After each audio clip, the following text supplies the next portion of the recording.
You're listening to the Fan Club Podcast, where two polar opposites discover each other's fandoms for the very first time. Hey everybody, and welcome back to the Fan Club Podcast. My name is Sarah. This is Matthew. And today is episode 22. Yes, it is. And we are covering Avengers Endgame today. Yes. This is kind of like the end of an era, a little bit. It is. It is the end of the Infinity Saga. It's a little crazy, because we've watched both Spider-Mans. Yes. So we're doing things slightly out of order. I know we were trying to do it in release order. So, we wanted to get all the movies before... that aren't on Disney Plus out of the way. Yeah. And so, we're going to be doing the next few weeks slightly different, where we'll be doing a week for each TV show, from WandaVision to Moon Knight. Well, we already talked about that in the last episode. Or I'm just reiterating. Yeah. So technically... we are doing it... Technically, No Way Home comes out after... It comes... during the TV shows. It came out... 2021. Yeah, I think it came out like October of 2021. But we figured that because No Way Home happens literally as soon as... Far From Home happens as soon as No Way Home is done. Opposite. I get them confused. No Way Home is after. So it's like literally directly after, so we figured... might as well and just do both at one time. So, okay, point being, we've already recorded we've already watched Spider-Man, and going into the new era... It feels different. It feels different because that story has already been closed. We started this project back in May. Did you think we would get 20... There's 22 movies. I know. In just 3 phases. And going into the TV shows, I am pretty intimidated because... there's a lot. And it's going to be a lot of work. Yeah. In case you missed it, we are doing the entire month of November dedicated to all of the Disney Plus shows. So WandaVision, Moon Knight, Falcon, Winter Soldier, Loki, Hawkeye. But then we will be going back to the movies. So Multiverse of Madness, Love and Thunder, Black Widow, 10 Rings, Eternals, Doctor Strange, and then we will be doing them in release order. So yes. She-Hulk, and we'll get to Miss Marvel and She-Hulk. Because we just can't do Miss Marvel until after Doctor Strange.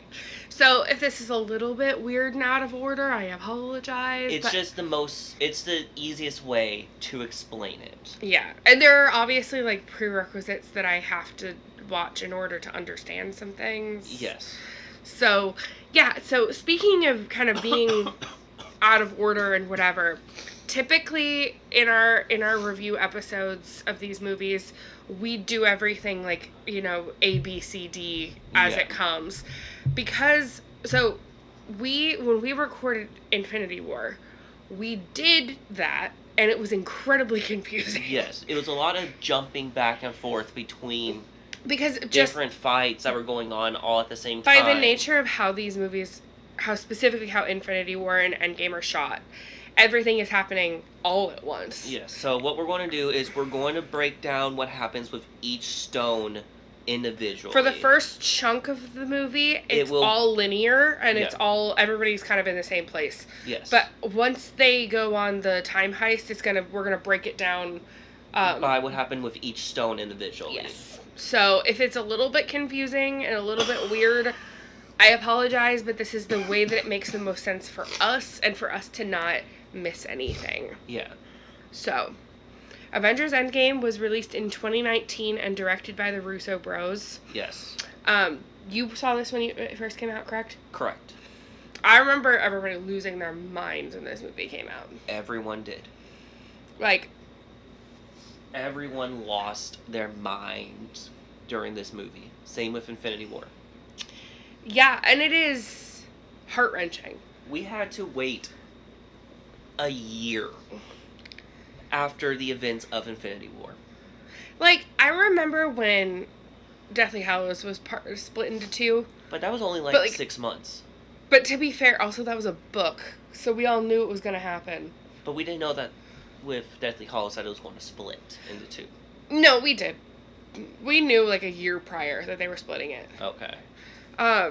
But I remember, like, going to, because I saw the last 4 films at midnight, and I remember finally getting to go to the midnight premiere of the last film, and it was like, this is it, guys. Like, this is, like, the energy in midnight premieres, if you've never had a chance to go to a midnight premiere of a movie, it's intense. You need to. Because it's the die-hard fans.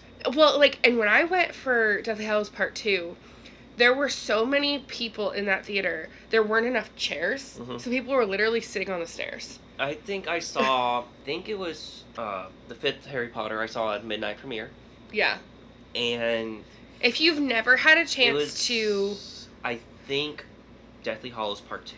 If you've never had a chance to watch anything with any sort of fandom, it doesn't really matter what it is, at a midnight premiere... feel. It, like, even if it's a movie like I know a lot of people do. rom-com. I know a lot of people do, like, Rocky Horror at midnight or something like that. Even if it's something in that vein, like, jump at the chance to go to something like that, because it is, the energy in that room is so palpable. Like, everybody in that room loves the exact same thing you love. Yes. And, like, some people are dressed up, and some people, like, you know, like, it's, like, I remember when...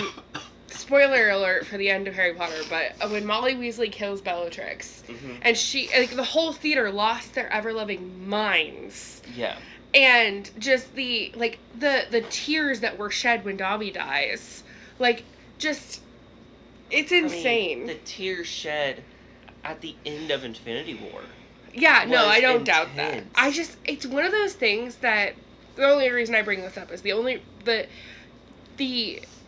the jealousy that I have for the people that were in that room experiencing it all together.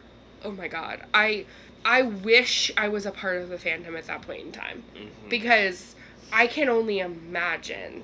I haven't gone to any midnights for Marvel movies yet. I heard one of our local Love and Thunder premieres was insanity. One of the big theaters kind of close to where we are, not really, but the biggest city to us. I heard it was absolute insanity. Like, people came dressed up, people, like, you know, even though, like, the reviews on that movie are mixed, it was still insane. Yes. I mean, it is a Marvel movie. Yeah, but it's, like, it's crazy. And, like, I'm just saying, I envy the people that were at those midnight premieres. Well, let's get into breaking down with the first heart-wrenching scene. And to be fair, it has been a few weeks since we have watched this movie. Life has gotten in the way a little bit. But I'm going to try my best to remember. So, we start the movie with Clint's family getting blipped. Is the start of it. Clint is teaching her daughter how to shoot a bow and arrow. Yeah, and he goes in to get some, I think, mustard or something for their cookout. And his entire family just vanishes. Can you imagine turning your back and our son and me are just, like, gone? I know. I don't know what I would do. Like... Because he had no idea. Well, because he was on house arrest because of the events of Civil War. Yes, he took the same plea deal as Ant-Man. So he literally has no contact whatsoever with anybody. No. Literally that day was when his tracker was going to come off. Was that day. Yeah. That's insane. And his family just poofed. So, and then we get Tony on the ship. Yeah. And the Milano. Yeah. With Nebula. Which, this scene broke my freaking heart. Because, so the ship is running out of oxygen. Yes. And so he uses the Iron Man helmet, to record a message for Pepper. Or first we see Nebula and Tony having fun. Yeah, they're, like, playing, what is that, like, paper football? It's paper football. Yeah. That's the first time Nebula has won anything. Yeah. And you saw how excited she got, that she actually won and didn't have to get tortured for losing. Yeah, and this scene where he's recording this message for Pepper is just, like, absolutely heartbreaking. Like, I don't know if you'll ever get this message. We're thousands of light years. I have feelings about Tony in this movie. Okay. Like, he was thousands, if not millions, of light years away from Earth. Yeah, and then our least favorite character basically comes in and saves him and brings him to Earth. So this is 2 days after the end. So in the end scene credit, After everyone gets dusted. yes, so after everyone gets dusted, we see an end scene credit in Infinity War. That's 21 days after. Yeah. When Captain Marvel gets to Earth. 21 days later. I think they found Tony's ship just by, like... Chance? Not by chance. I'm guessing it's more of, like, deep space radar. Might have found, like... Because they could have been tracking his arc reactor or something like that. Mm-hmm. And then they sent her to go get the ship. We talked extensively in our Captain Marvel episode about how neither one of us really like her as a character. Yeah. Neither of us really liked the movie either, but we really don't like her as a character. Yeah. And neither of us really like that she was essentially used as what's referred to as in film as a MacGuffin tool. Yeah. Which is basically like when something happens and like one person just swoops in and saves the day. Yeah. And like without really trying. I mean, she didn't really save the day. But no, this is my point, is that Captain Marvel is the MacGuffin. Yeah. And I don't like that. I don't like when MacGuffins are used really at all. Mm-hmm. Sometimes it's in like something like a sitcom or something like that, when they have like a very short time frame where they need to wrap stuff up, it's sometimes okay. Yes. But like in this kind of thing, it just feels really cheap. Yeah. And I don't like it, and I don't like that they continually use Captain Marvel as the MacGuffin. Yeah. In that regard. That's the thing. She won't be back until the next Captain Marvel movie with her and Miss Marvel. So this movie is very depressing. At the beginning, it is. So Tony's not doing well. I mean, he's had no food, limited oxygen for the last I get 3 it. weeks. I get it. I'm just trying to paint a picture. He's not doing very well. And they're trying to craft a plan to bring everybody back. So they find Thanos. Mm-hmm. In his little like paradise or whatever. His garden. Yeah. And he basically tells them that the stones are destroyed. He used the stones again to destroy the stones so that no one could undo his work. And then Thor kills him. By beheading him. We get a scene where Tony is chewing out Captain America. Where Tony needed him. As in past tense, needed. Because what Cap needs now is null and void. Mm-hmm. If Cap let Tony put a shield around the Earth, none of this would have happened. If Cap wasn't so afraid of losing a slight freedom, which he would still have his freedoms, nothing was going to get taken away. Thanos would not have been able to get all the stones. Mm-hmm. But Cap was so simple-minded with, it has to be this way. If we can't do it this way, we cannot do it at all. If Cap just listened to Tony, the genius, who had a plan to stop this because he knew something was coming. In the events of Age of Ultron, when Wanda got inside his head, he saw all the Avengers destroyed around Thanos' chair. Yeah. If Cap didn't throw a hissy fit about the whole situation, Thanos would have been destroyed. So I blame Cap for this. I don't really have much to add on that front. Along with Star-Lord. Yeah. Star-Lord is the main reason why Thanos won. Let's just say. If Star-Lord kept his cool back on Titan, none of this would have happened. So we jump to 5 years later, and Cap is running a support group for those that lost people. Yeah, but he's talking about Bucky, and he's talking about Peggy. He's not talking about Falcon. He's not talking about his best friend from now. Yeah. No, let's talk about your dead ex-girlfriend from 50 years ago. Let's not talk about people now. Let's talk about people that are long dead. Yeah. Years before.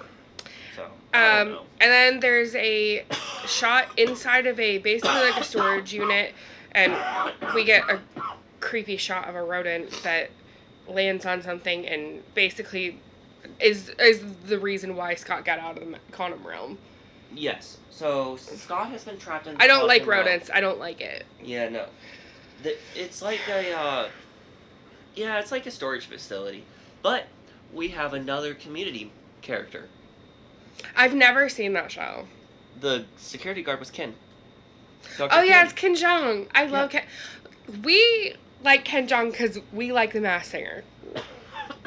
And I use the term "like" very loosely. I think Ken Jeong is very funny. His jokes get old after a while. Yes. But I like him at his core. Mm-hmm. He just, sometimes it gets old. This is the second Community character in the MCU so far. The first one was in Civil War. The director of MIT, the bald-headed dude. Mm-hmm. That was like, oh, is any of that money going to go towards the school or just the students? So Scott figures out that he's on the memorial of the people who were dusted. Because he was looking for Cassie. Because he was stuck in the quantum realm, so obviously people just assumed that he got dusted. And he was looking for Cassie, and he goes to the house, and Cassie wasn't dusted, which is great. Or he learned that Cassie wasn't because she wasn't on the thing. Yeah, she wasn't on memorial, but the Van Dykes were. Van Dyne, like Hope and Pym. Yeah, Hope, Pym, and the mom. And Janet. I don't know if Janet would have been on it or not. Well, she just came back. Yeah. Prior to getting. So, how would that work? She's been presumed dead for 30 years. I don't think it would have registered because, she didn't. It wasn't like she had, a social security number, an active social security number. But. Or, a driver's license or anything like that. They thought she was dead. This is going to get really, really morbid, and I apologize. What if he claimed life insurance on her? Would he have to pay that back? Wouldn't that be, fraud? But he thought she was dead. Yeah. For 30 years. I don't know. Or is that a really morbid thought? So, we figure out that Clint went rogue. Clint's been killing people for 5 years. Which, I don't blame him. His family that did no wrong to anyone got blipped while gang leaders didn't. Can you blame him? Can you blame Hawkeye for... I would I would do the same thing. Well, because at this point they're because Scott goes to Avengers Campus. Yes, because everyone thought he got blipped. But for him, it's only been 5 hours. For everyone else, it's been 5 years. Yeah. That's the thing with the quantum realm. Time is different. Which brings the question that a lot of people have. Why did Janet age 30 years while she was in there while Scott didn't age at all? The theory goes, which it's hard to explain really, each quantum level, time works differently. So the colorful one that Janet was in is more real time. Mm-hmm. That's why it would only align every 100 years in both. While the one that Scott was in was the same one that he got stuck in the first Ant-Man. So, they propose to go back in time. A time heist. And he gets all of his ideas from Back to the Future. And they go to Tony. And Tony is, so uninterested. And we learn that Tony has a kid. Yeah. Which... let me tell you, Tony seems like the least paternal person. Other than to Peter. But I think that's why he wanted a kid, is because he saw how much... I mean, he did influence Peter to do the right thing at the end. Yeah, I know. It's just, he doesn't seem like the type of guy that would, be silly with a little kid. But, think about it. We've seen Tony Stark change from Iron Man 1 to be, what? An egotistical billionaire Playboy philanthropist to someone who literally would sacrifice their own life. Do you remember the argument that Cap and Tony said in Avengers when Bruce was starting to turn? You're nothing more than just a tin suit. And then Tony told Cap, you're nothing more than what was just in that vial. They have completely changed their personalities since then.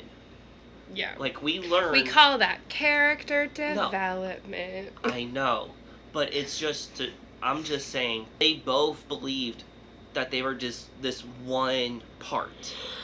And they proved each other wrong. Yeah. Which... It's just interesting to me because, like, I don't think it takes any kind of special skill to, like, you know, like, you just got to oh my god, you just have to, like, get down on a kid's level and, like, you know, whatever, but, like, it takes a special kind of, like, patience. Mm-hmm. And Tony has that. Yeah. He had that with Spider-Man, and... It just makes me wonder what kind of dad he is in the terms of, like, it's one thing when your kid is having a good day, but when your kid is having a really bad day, yeah. like, what kind of parent are you? Yeah. And it just makes me wonder what kind of parent he is when his kid's having a bad day. Because I don't know if he would be necessarily the most patient. Bruce is this, like, weird hybrid Hulk. So, Bruce and Hulk came to an understanding that they need each other. After the events of Thanos literally beating Hulk into submission in Endgame. Like, literally. Hulk got thrown like a doll. He did what Hulk did to Loki. And Hulk's supposed to be the strongest, one of the strongest beings out there. And Thanos literally just said nah and just knocked him and threw him aside like he was nothing. Hulk doesn't get terrified by anything. He has PTSD. For sure. How Hulk was... I think they all kind of do. Yes. Hulk was scared to come out. And so he and Bruce sort of... He has this cute little interaction with some kids. Yeah. And... Which I love Ant-Man in this scene. I just love Ant-Man. Ant-Man's funny. So, the kids are wanting an autograph from Hulk, and he's like, sure. And then Ant-Man says, do you want an autograph from me? They don't even know who Ant-Man is. And so Hulk's like, yeah, they do. Little boy says no. And then Ant-Man says, I don't want to give you my autograph anyway. Mm-hmm. Go away. And the kids just look confused. Like, who's that strange man that they're talking to? So Tony just, like, figures out how they're gonna do the time travel. So there's a deleted scene to that I couldn't find. That I've seen it. He gets the idea to build it in reverse because he was trying to build it from start to finish, and he kept finding issues. He got the idea because he saw a picture of him and Peter upside down. So he built it in reverse. So yeah. If he could find an issue, he could fix it and continue. So they're basically testing the time travel with Scott, like, going in the future for, like, going in the past for, like 5 minutes. Yeah. And then coming back. Going back in the past for an hour, walking around and coming back. He comes back as a teenager, and then he comes back as an old man, he comes back as a baby, and then Hulk says, it worked! And he's like, no, it didn't. Bring him back. It's like, that's Scott. Not our Scott. And somebody pees his pants. Yes. I don't know if it was baby me, old me, or me. But I peed my pants. Cap and Time travel! Cap and Tony try burying the hatchet because they kind of have to. Yeah. Tony brings Cap's shield back. And he's like, are you sure you want me to have it? He's like, he built it for you. And we flash to New Asgard. Yes. Which, we have seen that town before. Do you know where? It's Tonsberg. Mm-hmm. This is like the 40th time you've told me. What movie was it in? It was Captain America. Good job. What? Why did we see it? Do you remember? The Tesseract was there. Good We've job. gone over this. But we didn't go over it. Not on the podcast. You've asked me this, like, I swear, like, every couple days. No, I haven't. Yes, you have. No, I haven't. Yes, you have. Whatever. And Thor is an alcoholic. We call that bad coping skills. Because he blames himself. Which, I don't blame him. He should have gone for Thanos' head. And then we flash to Tokyo, where Hawkeye is killing people. Or first we see Korg playing Fortnite. And this is 2025, and the PlayStation 5 was still impossible to get. Because PlayStation 5 would have been out for several years at that point. Okay. No, so there's this. So Noob Master 69, the person that Thor yells at. Oh yeah, because they're yelling at the kids. So there was a Deadpool one-off thing that Fox made, where Deadpool was Noob Master 69. So yeah, so we flash to Tokyo where Hawkeye is killing people. Yes, where Hawkeye is killing criminals that survived the blip. Mm-hmm. Which the blip is the term that they use in Spider-Man. Yes. So we're just going to use that because it makes it easier. I mean, we can either say blip or dusted. Yeah, it just makes it easier to say blip just because, like... That's what they say in Spider-Man, yeah. Far From Home. So they're trying to figure out how they get to the stones. And so each person is talking about their experience with it. How everyone in that room has... So they're basically kind of breaking everybody down into little smaller teams. Do you know who the only person there that had zero interactions with a stone? Ant-Man. Yeah. He has never, even in Civil War, there was no mentions of any stones. Okay, so there's these few interactions that they kind of all treat Scott like he's an idiot. Yeah. And you mentioned it, and then it really started rubbing me the wrong way. Like, they treat Scott like he's a moron, even though he has a PhD in mechanical engineering. It's because he's, like, the funny dude. Yeah. And it's like... The only ones that don't treat him bad is Hulk, Cap, Natasha, Hawkeye. Which is a lot of them. The original. The originals don't. Yeah.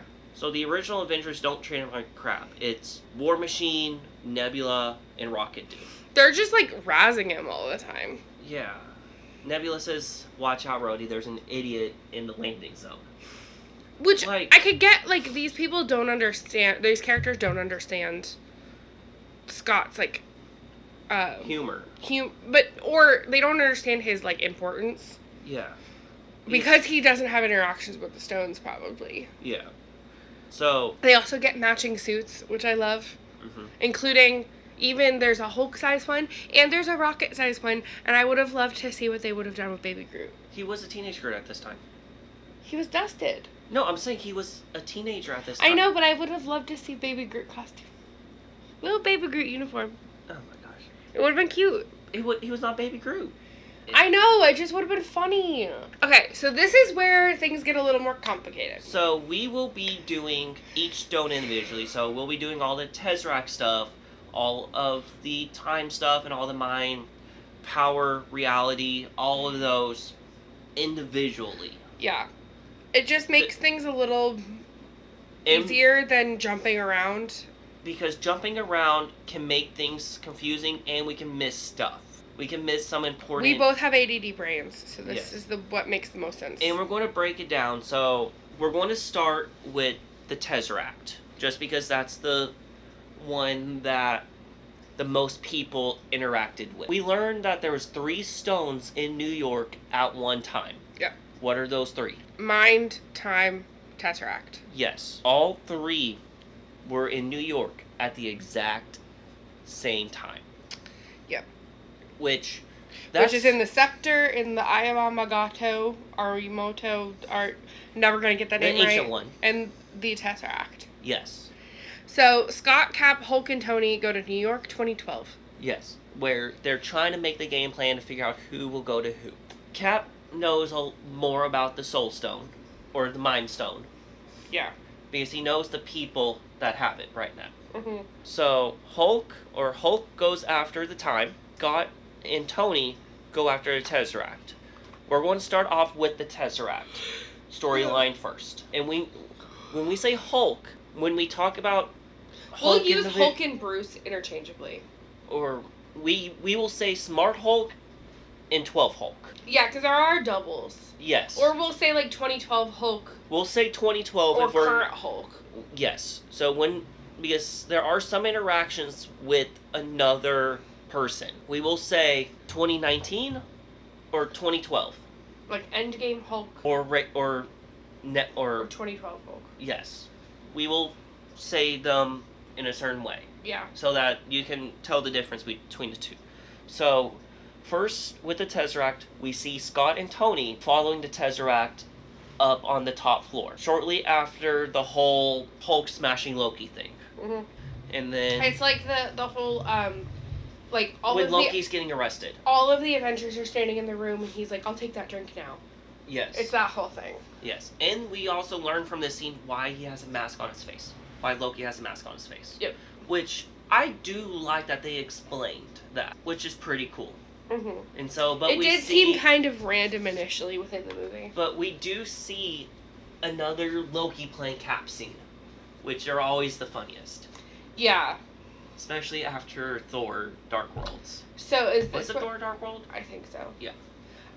Is this where we get America's ass? Yes, this is the first time we hear America's ass. Is from Scott Lang talking to Cap in the ear saying, you have a girl, that's America's ass.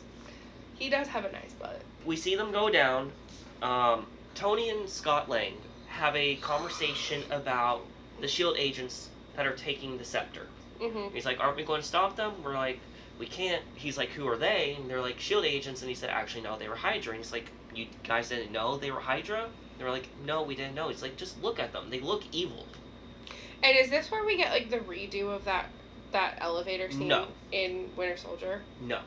That scene is, like, so tense. No, that scene in Winter Soldier is in 2016.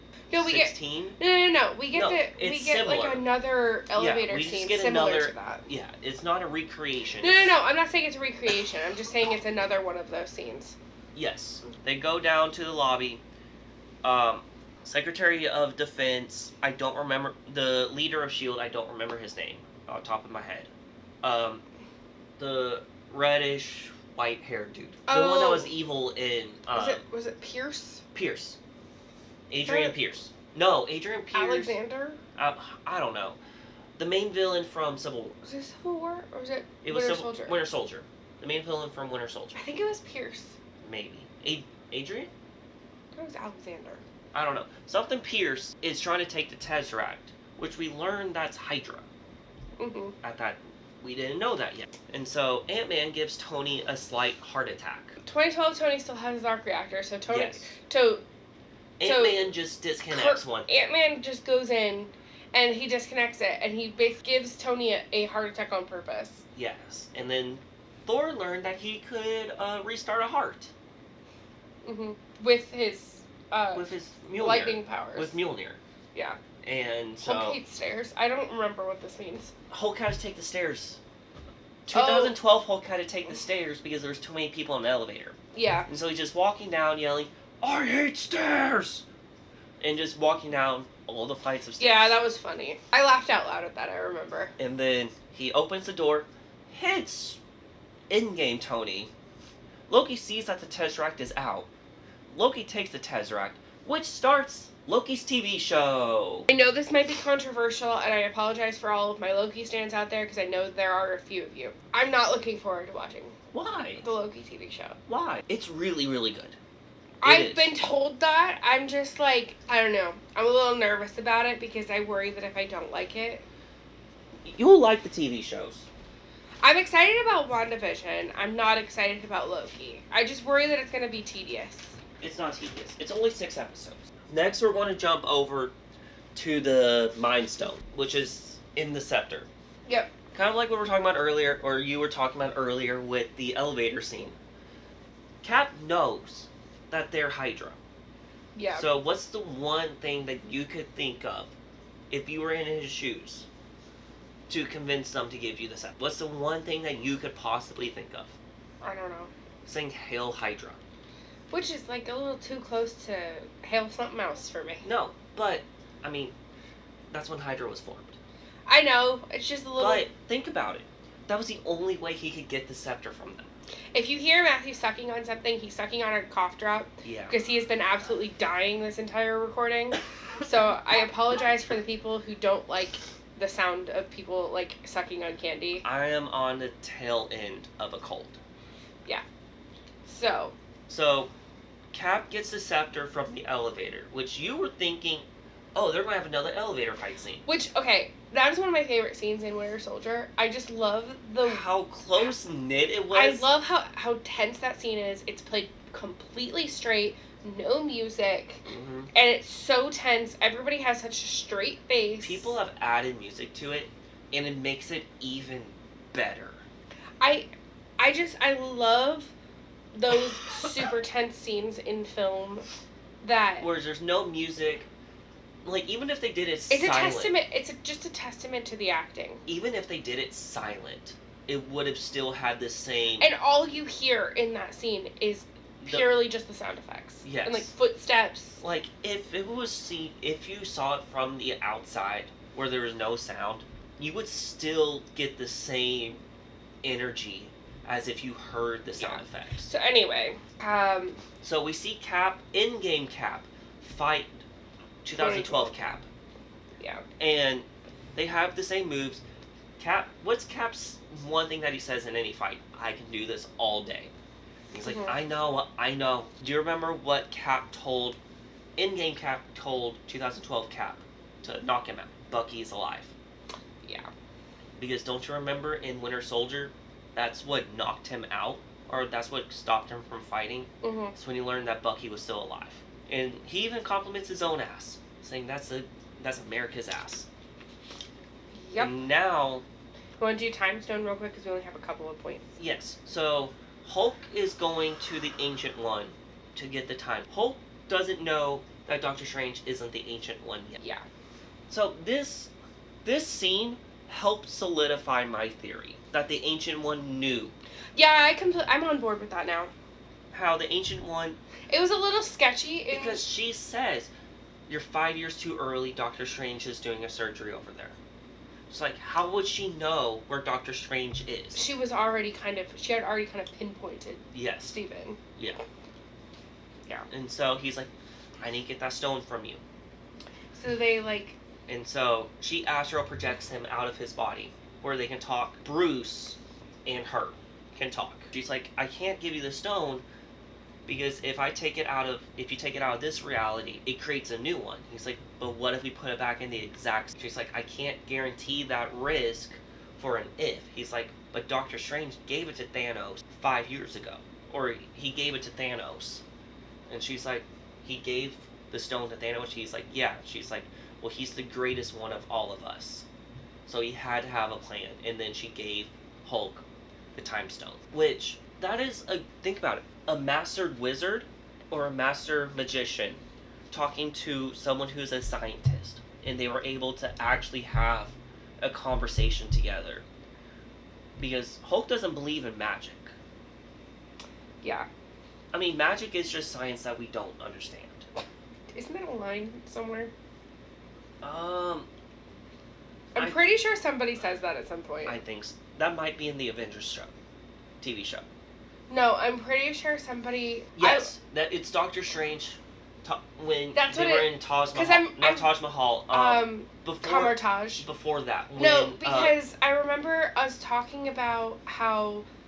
I remember in our Doctor Strange episode, we were talking about the differences between, like, magic and science and belief and faith, and, you know, we touched on stuff like that. Yeah, it was when when the Ancient One and Doctor Strange were talking before the whole astral projection. Yeah. So I was like, where have I heard that line before?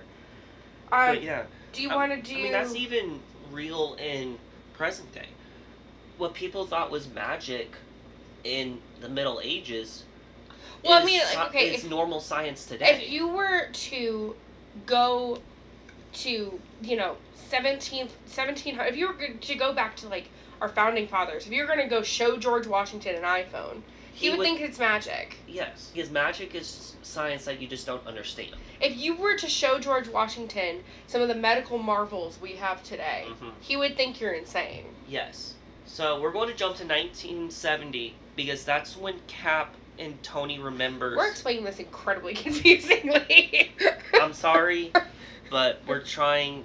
We're trying to make this make more sense for us, and then I hope it'll make more sense for you.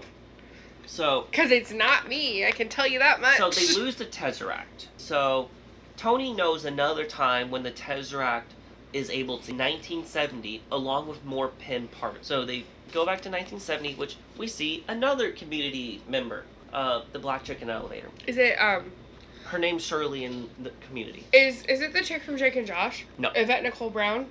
Helen from Drake and Josh? Is it the same actress? Oh my gosh. I think it is. So they're in New Jersey, 1970. Tony runs into his dad. Yes. They have like some like really sweet moments. Like we learn that Tony's mom is pregnant with Tony at the moment. Yes. What was the name that they were gonna name the baby? I don't remember. It's really bad. Like I remember it being really bad. You're right. It is. Yvette. Yeah. Yvette Nicole Brown. She's in the elevator scene. They have some like really sweet moments, and you know, like Tony isn't the biggest fan of his dad, but I mean, he learns to appreciate his dad because his dad helped him create the new everything that he has. No, not really. Or yes, but his dad pretty much made the new element for him. Mm-hmm. With the look of the Stark Expo. Like the 1973 Stark Expo or 80s Expo or something. Steve sees some Pym particles and he sees Peggy. Mm-hmm. Which I'm like... Who was in charge of S.H.I.E.L.D. at that time. I'm a Cap and Peggy stan, yes. But, Cap, let her go, my dude. It's been like 70 years. 70 years. Like... I understand true love. I fully understand it. But, like, you just need to cut the cord. Okay. And, like, this is coming from a Cap and Peggy stand. I love them together. I think they're so sweet. Basically, because they only have a certain amount of Pym particles each. We didn't even explain that. They had one trip left. Yeah. So Cap had to take 2 Pym particles. Yeah. Because Hank Pym at that time was still working. So, I think this was right before Janet's disappearance. Yeah. Because when Janet's disappearance happened that we saw at the beginning of Ant-Man 2, I don't remember the year that they had in it. Editing Sarah here. According to the Marvel Wiki, or the MCU Wiki, either one, Janet Van Dyne went missing in 1987. We are going to go to the Reality Stone next, just because that's the one that has the next most. So Thor and Rocket go to Asgard in 2013, what movie was taking place around that time in Marvel? Dark World. Yes, which is why Ether is Oobleck's there. Oobleck. That will never not be funny. The fact that have people like latched on to that. Mm-hmm. Rocket and Groot go to Asgard to and Groot? Rocket and Thor. I wish Groot was in this movie. Go to Asgard to get their Reality Stone. Thor is losing it. There is something in this scene that I really love. So, earlier, it's in Infinity War. Rocket gives Thor an eye, like a fake eye. Yes. And in this movie, you see like a slight difference in Chris Hemsworth's eye color. Yeah. Like one eye is like slightly like a more vibrant blue, and the other eye is like a more gray blue. It's a very subtle. I think it's supposed to be more yellow. It's a very, very subtle difference. Yeah. But I really love that continuity because they absolutely could have completely forgotten about that aspect of things and then completely dropped it. But I love that they kept this. And I imagine that Chris Hemsworth is probably wearing like one of those contacts that kind of makes your eyes look cloudy. Mm-hmm. Or like a slightly lighter colored contact or something like that. Probably. And like I said, they could have completely dropped that plot point, and they didn't, which I love. And it wasn't even something that was mentioned. I just noticed when they kept doing up-close shots of him. Yes. And so, Thor runs into his mom, who, the day that they go to Asgard is the day that she dies. Yeah, and she somehow knows that it's him from the future. She was raised by witches. She's the queen. Well, obviously he doesn't look like 2013 Thor either, because he's, has a beer gut and, like, has a giant beard. He's let himself go. Yeah. And so, she She basically says this line that says, "A measure of a hero is how well they succeed at being who they are," which I really like. She was raised by witches. She's the queen of the Vanir. So Odin is Aesir. Okay. The other race that she is, it's kind of like the Jotunheim. Like the Jotun. Mm-hmm. It's just another race, another realm. And she's from a different realm. Their realm is mainly witches, like more witchcraft and stuff. Yeah. Rocket gets the ether, and Thor gets his hammer back. Unbroken. This adds more questions for me because I know, like, in Love and Thunder, his hammer is cracked again. But Cap puts everything back to her. Or, I'll explain that later. So which stone do you want to go to now? Power? Or do you want to do soul? Let's do power, just because it has Soul has the least. but soul's the most painful. I know. Let's save that one for last. Okay, so War Machine and Nebula go to Morag in 2014. We sit and wait for Star-Lord. Yeah. And this is when the whole plan starts to unravel. This is when Gamora comes in, right? No. Oh, yes. Gamora. So remember, this is in 2014, before the events of Guardians of the Galaxy. Yeah. There's two Nebulas in the same time. Nebula that wants to go kill her sister, and then there's current Nebula in Endgame that is with the Avengers. Yes. Current Nebula from 14 is starting to get memories of Endgame Nebula. Mm-hmm. And Thanos realizes what's going on. So he switches out the two Nebulas. We're waiting for Star-Lord to arrive. Star-Lord arrives, and War Machine just knocks him out. And he's dancing like a dad at a wedding. It's almost the exact same. It's the same. So, as we are recording this a few weeks ago, Earth 894, who were on our first Guardians episode. Yeah. They did a thing on their Instagram stories where they were having people submit songs to that, like, what is Star-Lord dancing to? Uh-huh. And, like, some of the suggestions were amazing. Like, yes. There was, like, Whitney Houston has danced with somebody. There was, like, a couple of, like, the really classic, like, there's September, Earth, Wind, and Fire, like, and they would, like, edit that clip of Star-Lord dancing and put that music that the person suggested. It's really clever, and I thought it was a really funny story, and I don't know, I really liked that. He literally dances like my dad at a wedding. Mm-hmm. If you can imagine it. My dad will do all of the dorky shopping cart, screwing in a light bulb, like dorky dad dances.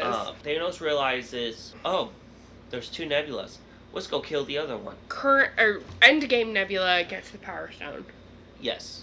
And she gets stuck. And then old Nebula, so 2014 Nebula, disguises herself as Endgame Nebula. Yeah. Because Endgame Nebula has this, like, panel in top of her head that's bright gold. So and she takes that panel off and puts it on her. Yep.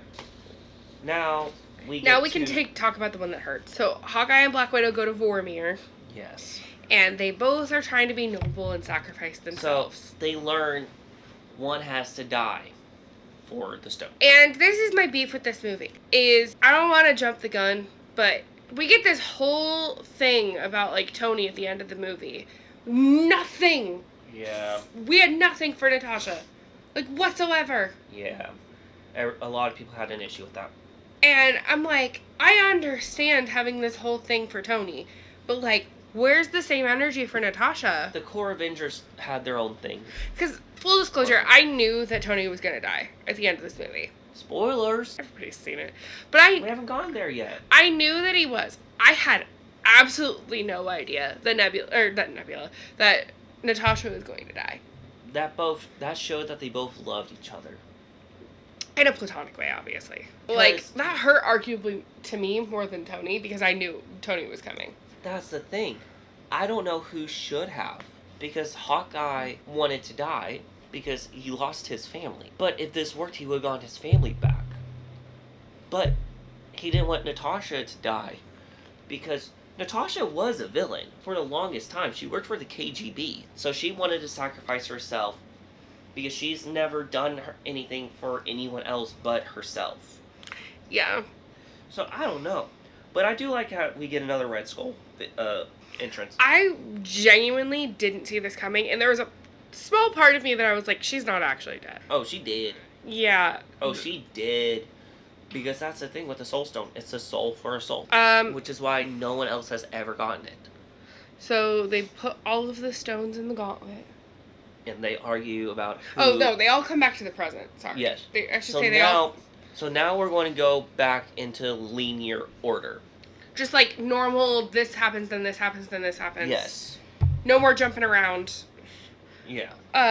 Sorry if that was confusing, but it would have been far more confusing if we were like, okay, then we're going to jump back to Tony. Yeah. So, sorry. So, they get back to modern day. 2019 No. is the year? That was... Current Endgame timeline. Is 2024. Okay, yeah. Yeah. Because... We're going back to current Endgame timeline. Yes, which is 2024, 2025. Okay. Because Infinity War was 18.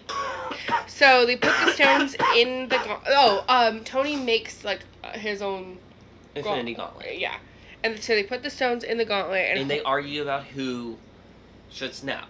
Thor is saying he should, because he's the strongest. I do love when... Because ultimately they decide Hulk puts it on. Because that's the thing. The stones are gamma energy. Yeah. And I love that the gauntlet almost like forms to Hulk. It's nanotech. Well, yeah, no. I loved the way that looked. So, I mean, it makes sense why Hulk thought he should have done it, because he believed that he became the Hulk for a reason. And this was the reason. And all the while, Nebula is fake Nebula. Or, like, old... She's putting in to bring in the ship. Yep. And... They snap, and we figure out that it works, and we hear birds chirping. Yep. And all so, is it Ant-Man that goes out to, like, this courtyard? Or he goes to, like, a glass walkway. Yeah. And he sees birds. Hawkeye's wife is calling. Yeah, and I love this very short-lived sense of peace. We did it. Like... It's extremely short-lived, because you're finally like, oh my gosh...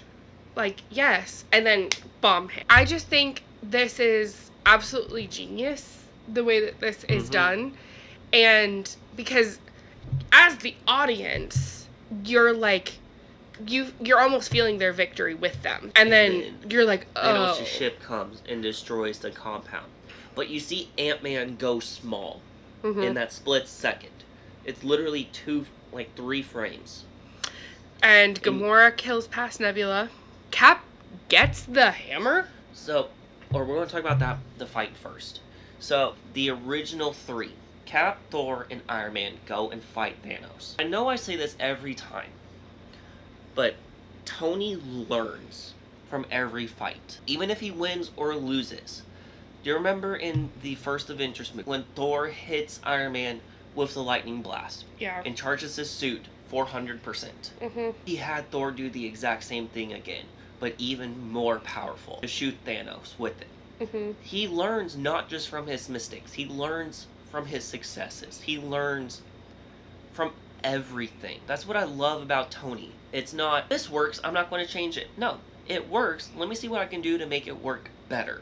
Because there's always something that you can make something better in. It's like me while I'm gaming.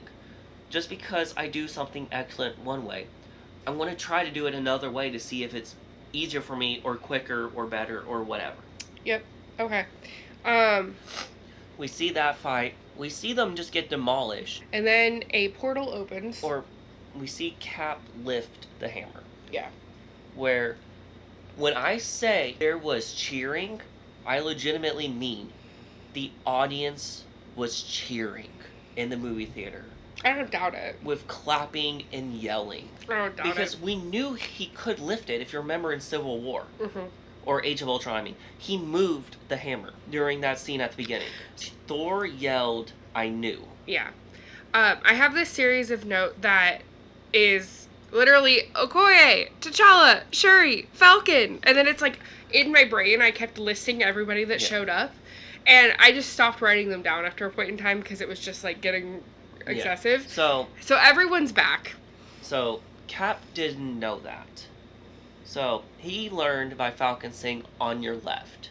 Now, if you remember from Winter Soldier, every time Cap passed Falcon, he would say "on your left." So imagine him trying to explain that to whoever made the portal for him. Mm-hmm. I need to come in on Captain America's left side. And like, I just need you to do it. I don't want to explain why. Mm-hmm. I just need to show up on his left side. And Cap goes, Avengers, We assemble. We hear the theme song. Yeah, And it's full. It is epic. Like, and you literally see everybody. You see Wong and the all the sorcerers. Yeah, you see all the Asgardians. You see Wanda. You see Wakanda. You see you see everybody. You see Groot. Mm-hmm. You see not Tony. Peter. You see Quill. You see everyone. And then we finally get to hear Avengers Assemble for the first time in 22 movies. Because every time he's gotten cut off. After saying Avengers. Here's the thing. I love the way that this is shot in the sense that he goes, Avengers, and then a bunch of people come in, and then he says, assemble. And the way that he says assemble, it's like he's exhausted and excited to get the word out. And I don't know if you saw this or not, but when he was like tightening his shield on his arm, mm-hmm. his arm was broken. Yeah. He's literally using his shield. And his face is like covered in dirt. As a cast to hold his arm in place. Yeah. That's intense. Even for Cap. His arm was cut open. I have a note here that says that Captain Marvel is the savior. I'm not entirely sure what I mean by this. She destroyed Thanos' ship. Yeah, I don't... Again, we can talk all the live long day about why we don't like Captain Marvel being a MacGuffin. And we hear Tony and Spider-Man reuniting is so special because he just hugs him. Captain Marvel was trying to get the stone, or trying to get they're all flying around with the gauntlet. Mm-hmm. Peter has it, and then other people have it all together. But Thanos gets it, and Captain Marvel is like stopping him from snapping. Yeah. He uses the Power Stone and just punches her.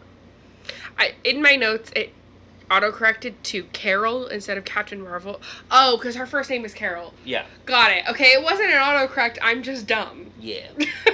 So, Tony is fighting Thanos. Again, another thing that he learned. So, you know his shield? It's a Wakandan shield. Mm-hmm. If you remember from the fight on Titan, Tony's nanites were coming off. Mm-hmm. So he didn't have his full suit. He had to move his suit around for like his gauntlets or his legs or whatever, so he would have his parts of his body exposed from his nanite. But now he has enough nanites, so if some get blown off, it can refill without losing any. Tony took all the stones last second, which basically makes the Thanos tries to snap and it doesn't work. He says, "I am inevitable," and snaps and realizes nothing happens. And then Tony says, "I am Iron Man."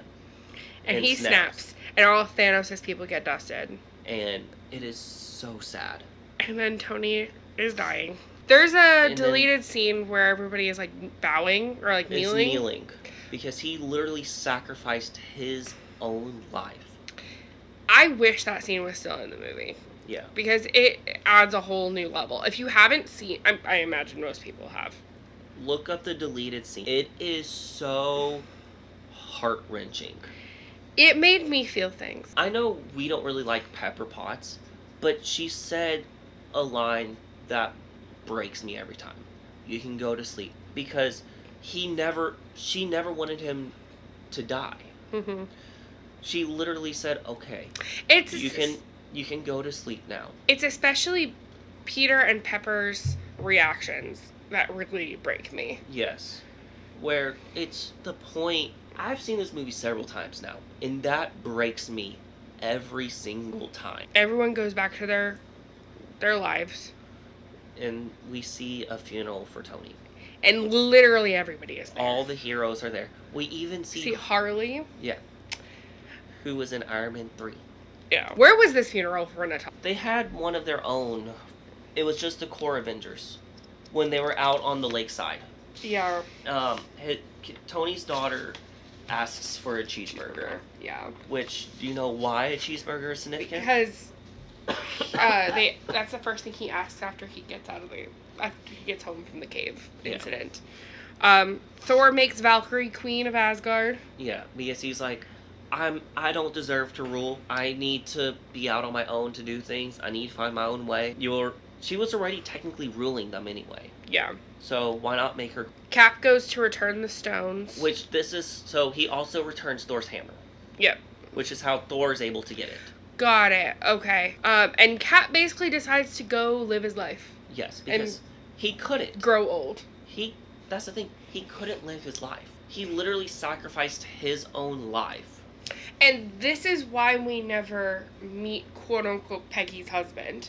Yes. Is because... So, the fan theory goes, which was actually confirmed, I think a couple years ago, by Kevin Feige, that Captain America was at Peggy's funeral twice. Once as her husband, and once as Captain America. So... He gives Sam the shield? Yes. Which, is this when Sam becomes Captain America? No. Because I know Sam is Captain America as of now. No. Like, as of 2022. No. What? You'll find out in Falcon Winter Soldier. I've seen stuff. Okay. And someone else gets it. And Cap and Peggy have this sweet little moment. Which this was a deleted scene. They finally get their dance. Yeah. So this movie basically, it ends with Cap and Peggy, and then the credits are something that I love when movies do, and frankly it's rare.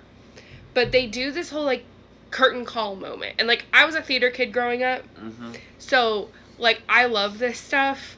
A lot of the Marvel movies have done it where they do like they'll have like an artsy. They'll have like an artsy Captain America, and they'll have Chris Evans, yeah, or whatever. I love the way that it's done. Like another movie that's done it. A lot of Marvel movies have done it, but another movie that did it was the live action Beauty and the Beast. Mm-hmm. Did it.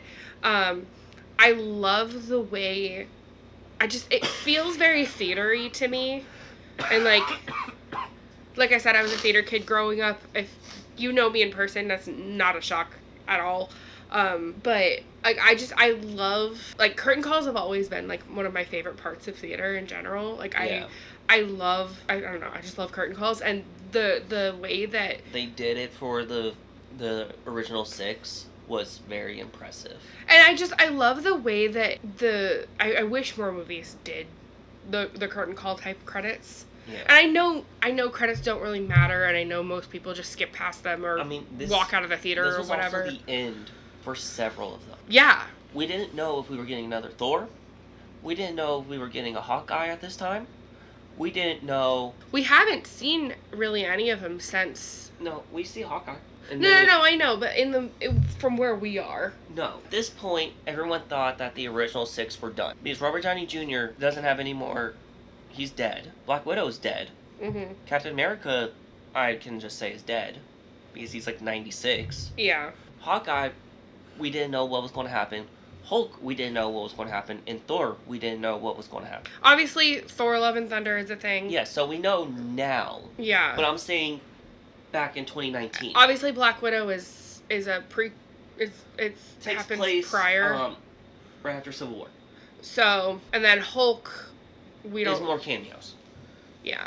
But, so overall, I liked this movie. So, Phase 3 is, or the Infinity Saga is done and over.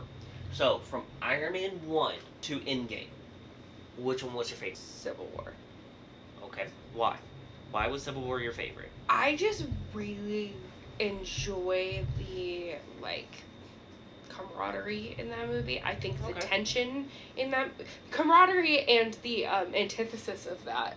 Mm-hmm. I think that movie, there was also not a real villain in that one. That movie had such a good balance of action, camaraderie, and the tension. Okay. And also, I think doing the episodes really helps me like the movies more. Mm-hmm. And I think we had a really fun discussion with Team Unicorn on that one. And I really enjoyed discussing that episode, or that movie. And we all know what my least favorite is. Thor. Actually, I think I like Thor more than Captain Marvel. Okay. They're pretty neck and neck, but I think I like Captain Marvel like a hair less. Okay. Than Thor. Okay. What about you? What's your top and what's your bottom? My bottom is Thor.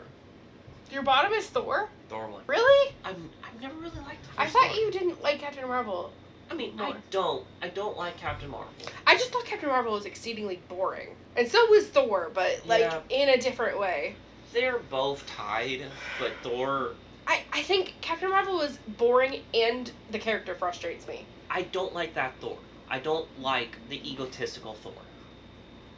Yeah, you like funny Thor. I like Thor in Dark World. See, I like Dark World. I don't love it, but I don't hate it. Like, Thor in the first Thor movie was such of a baby to me. If that makes sense. The first Thor movie just feels like a very weird movie to me. I mean, the first Iron Man came out in 2008. No, I'm just saying, I think the reason why Captain Marvel is worse for me is not only do I find the movie boring, I find the character of Captain Marvel herself exceedingly annoying and frustrating. My favorite... So Ragnarok? Yeah. Is Thor Ragnarok's my favorite. Which, as we're filming this, comes out this coming Monday. Yeah. We're filming this on a Friday. So, I'm excited to see what people think of our Ragnarok episode. I love Taika Waititi, and I've made that very clear. Yeah. So, I really enjoy his touch on things. Okay. But, that being said, Ragnarok story-wise, isn't my favorite. Which phase? What's your favorite? Which would be lumping in all the movies. So, phase 1 is Iron Man to Avengers. Phase 2 is Iron Man 3 to Ant-Man. And phase 2 is Iron Man 3 to Ant-Man. And then phase 3 is Civil War to Endgame. Which is your favorite? That's really hard because I'm leaning towards phase 3 only because we have Civil War and Infinity War and Endgame. Yeah. Which Infinity War and Endgame are almost like two sides of the same coin a little bit. So I did learn something recently about Infinity War, which I know I told you. When Groot is crying to Rocket, Groot, the director came out and said, Groot was saying, "Help me, Dad." Which we've said a million times how much Groot reminds us of our son, and after you told me that, it breaks my freaking heart. Because considering I just see my son. Yeah. Especially baby Groot, but teenage Groot a little too. Yeah, like, he was saying, "Help me, Dad." He's so cute. When he was being dusted. Okay, well, on that note, so next week we will be covering Far From Home. Was it Far From Home? Yes. I always get the Spider-Mans mixed up. Because they're both home. All three have the word home in it. So, yeah, we're covering Spider-Man Far From Home. Like I said, which is the start of phase 4. We did the Spider-Man slightly out of order. Because we wanted to do all the TV shows together. Yeah. So, yeah. Join us next week and the week after that for the Spider-Mans. And we'll talk to you next week. Bye. As stated in previous episodes, we will be hosting a Q&A episode. If you'd like to submit questions, you can do so on our Instagram. You can just send us a DM and we will include it in the episode. You can ask us anything from your theories to various opinions on random things in the in the series, or you can ask us even personal questions, just to get to know us a little bit more. Whatever your heart fancies, just send those in our Instagram DMs or email us, or really any social media, but Instagram is probably the easiest to reach us from. If you would like to send us any feedback, you can follow us on Instagram at thefanclub_podcast or Twitter at fanclub_podcast. You can also discuss each episode with us on our subreddit, which is reddit.com/r/thefanclubpodcast. And make sure you tune in every Marvel Monday.